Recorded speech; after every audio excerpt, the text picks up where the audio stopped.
Tərlan Əhmədov. Xoş gəlmisiniz Tərlan bəy, sizi salamlayıram. Çox sağ olun dəvətinizə görə. Görürəm ki, elə sevinir.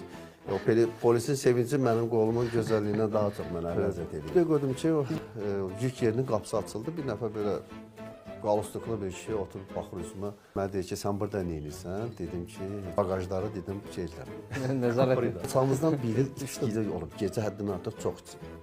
Dirəyi necə qucaqlıqsa elə də yuxuya gedir. Təsəvvür edin ki, o qədər keyifli ki, dirəyi necə qucaqlıqsa elə də yuxuya gedir. Onu yadına salır. Deyirlər ki, camaat deyir səni bir dənə qola görə ömrünü təqib çürüdüblər. Deyirəm, boş ver getsin. Bir ayda Laysman deyir məni yanıldı.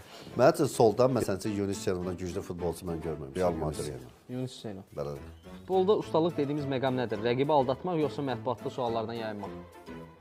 Yox, hər ikisi də elə ustalıq tələb edir. Hər ikisi də ustalıq tələb edir.